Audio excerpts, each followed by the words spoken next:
Mundaun, I think, is dangerously close to mundane, but I wouldn't go that far. I wouldn't quite go that far. I'll start off with some good points. See how that guy's features are all like moving about. Sometimes people's faces will puff up and stuff. I think it's supposed to be creepy. I think.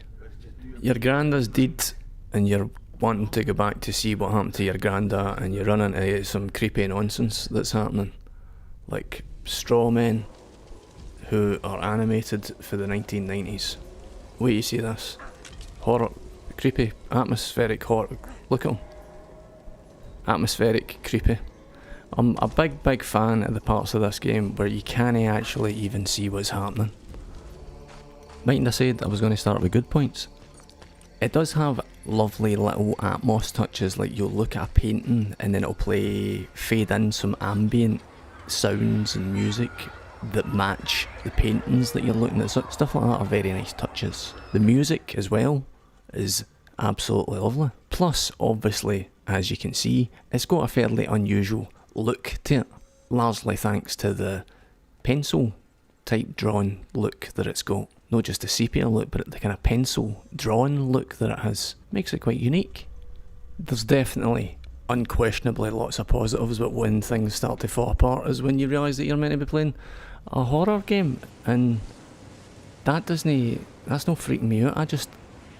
I genuinely was unsure whether they'd just forgotten to put a head on that goat when I first saw it. I wasn't spooked by it. The thing is, it's meant to be a horror game, and it's about as scary as a cupboard. You can definitely create an environment where being scared of a cupboard is merely a possibility with lighting and sound effects and stuff. You could encourage or entice a fear of furniture, but under the vast majority of circumstances, a cupboard isn't anybody's worst nightmare. It feels claustrophobic, but not due to the atmosphere, more due to the restrictiveness of it. The boggy, janky, puzzle wonderness of it. You know what I'm saying. You're an experienced gamer, you know what I'm saying.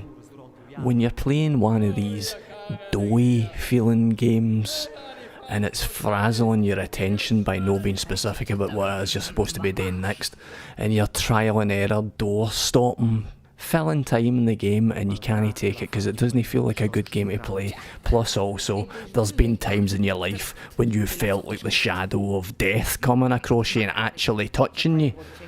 You're not going to be scared of this janky John, are you? Tu não esperarás em vão.